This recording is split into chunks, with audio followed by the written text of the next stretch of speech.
Hello my dear students, happy good morning to all of you. Dear students, this is my next lecture of lesson number 13 history 12th class. Dear students, हमने lesson number 13 complete read कर लिया है. आज हम इसके question answers कुछ मैं आप लोगों को समझाना चाहता हूँ. और यदि आपको कोई समस्या है, आपको कोई प्रॉब्लम है, तो आप मुझसे कांटेक्ट कर सकते हैं my dear students. Dear students, शुरू करते हैं. ये जो एक इम्पोर्टेंट क्वेश्चन है, महात्मा गांधी ने स्वयं को सामान्य लोगों जैसा दिखाने के लिए क्या किया? प्रिय विद्यार्थियों, महात्मा गांधी ने स्वयं को सामान्य लोगों जैसा दिखाने के लिए अनेक कदम उठाए. गांधी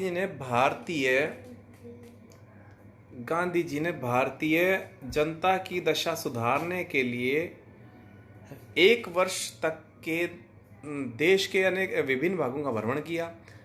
गांधी जी की प्रथम महत्वपूर्ण सार्वजनिक उपस्थिति फरवरी 1916 ईस्वी में भारतीय हिंदू विश्वविद्यालय के उद्घाटन समारोह में हुई. अभी मैंने आप लोगों को डियर स्टूडेंट्स बताया था, बनारस हिंदू विश्वविद्यालय में जो इनका भाषण हुआ था उसके बारे में बताया था. वहाँ पे बहुत से लोग थे, लेकिन जो गरीब तबका था उसको वो वहाँ पे दिखाई नहीं दिया. तो उनकी जो क्या कहते हैं, चिंता उन्हें हुई गांधी जी को, उसके वजह से, और उन्होंने उसके बारे में कहा भी, स्टेज के ऊपर से ही कहा.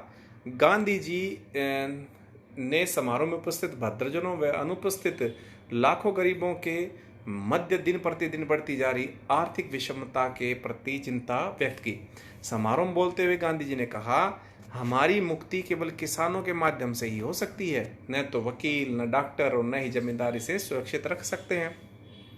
इस प्रकार गांधी जी ने स्पष्ट कर दिया कि वे भारतीय राष्ट्रवाद के विकास में संपूर्ण भारतीय जनता को साथ लेकर चलना चाहते हैं. डियर स्टूडेंट्स, वो चाहते थे कि गरीब हो या अमीर हो, सभी लोग क्या हो, भारतीय जो स्वतंत्रता आंदोलन है उसमें बढ़ चढ़कर भाग लें.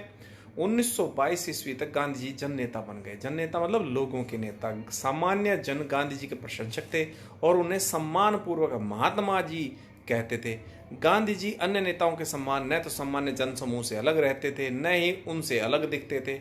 गांधी जी सामान्य लोगों की भाषा बोलते थे. डियर स्टूडेंट्स, ये कई जो उनकी विशेषताएं हैं, ऊपर हमने जो प्रश्न किया है कि वो सामान्य लोगों जैसा दिखने के लिए क्या करते थे, वो देखिए, नहीं अन्य लोग नेताओं की तरह सामान्य समूह से अलग रहते थे. वो गरीब लोगों की भी चिंता करते थे, और वो है क्या है, सामान्य लोगों की भाषा बोलते थे. उनके जैसे ही वस्त्र पहनते थे. डियर स्टूडेंट्स, वो देखिए यहाँ पे लिखा हुआ है कि वो उनके जैसे ही, मतलब आम लोगों से मिलते जुलते ही वस्त्र वो पहनते थे. सामान्य जनों के साथ गांधी जी की पहचान उनके वस्त्रों से विशेष रूप से झलकती थी. उल्लेखनीय है कि अन्य राष्ट्रवादी नेता पाश्चात्य शैली के सूट, मतलब जो इंग्लिश जो लोग पहनते थे, ब्रिटिश जो लोग पहनते थे, वैसे कोट पैंट वगैरह पहनते थे, लेकिन अथवा भारतीय बंद गला जैसे औपचारिक वस्त्रों को धारण करते थे. जो दूसरे नेता थे वो इस तरह के कपड़े पहनते थे. किंतु गांधी जी की वेशभूषा अत्यधिक सीधी सादी थी. वे जन सामान्य के मध्य एक साधारण सी धोती में जाते थे. मेरे प्रिय विद्यार्थियों,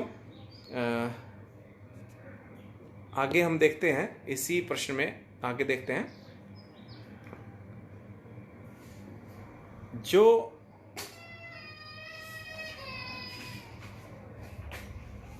1921 में ईस्वी में दक्षिण भारत की यात्रा के दौरान गांधी जी ने अपना सिर मुंडवा लिया और गरीबों के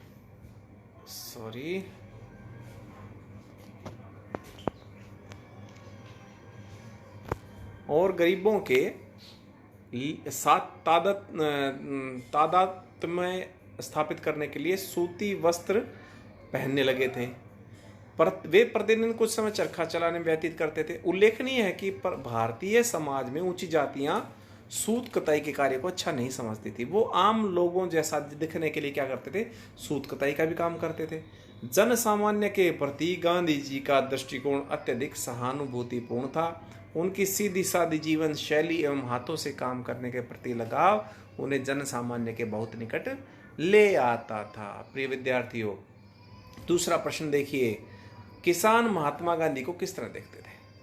किसान गांधी जी को अपना मसीहा, अनेक लोकोपकारी और चमत्कारी शक्तियों से संपन्न समझते थे.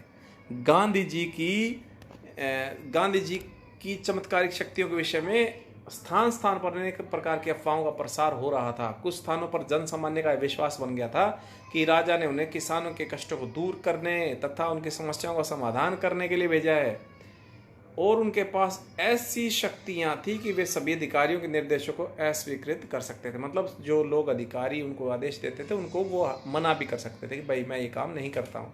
कुछ अन्य स्थानों पर गांधी जी की शक्ति को अंग्रेज बादशाह से भी अधिक बताया गया और यह दावा किया गया कि उनके आगमन से औपनिवेशिक शासक भयभीत होकर स्वतः ही भाग जाएंगे।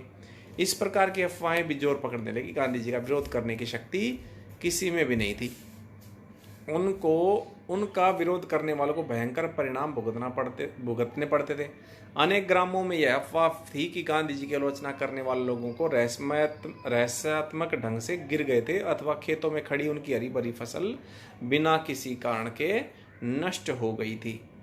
भारतीय जनसंख्या के विशाल भाग का निर्माण करने वाले किसान गांधी जी की सात्विक जीवन शैली तथा उनके द्वारा ग्रहण किए गए धोती और चरखा जैसे प्रतीकों से अत्यधिक प्रभावित थे। किसानों ने गांधी जी को गांधी बाबा, गांधी महाराज अथवा महात्मा जैसे अनेक नामों से प्रसिद्ध थे। वे उन्हें अपना उद्धारक मानते थे और उनका विश्वास था कि गांधी जी ही उन्हें भू राजस्व के कठोर दरों, ब्रिटिश अधिकारियों की दमनात्मक गतिविधियों से बचा सकते हैं। वे उनकी मान मर्यादा के रक्षक हैं तथा उनकी स्वायत्ता उन्हें वापस दिलवा सकते हैं। स्वायत्ता मतलब स्वतंत्रता, उन्हें वापस दिलवा सकते हैं। डियर स्टूडेंट्स, आज के लिए इतना ही। Wait for my next lecture. Thank you.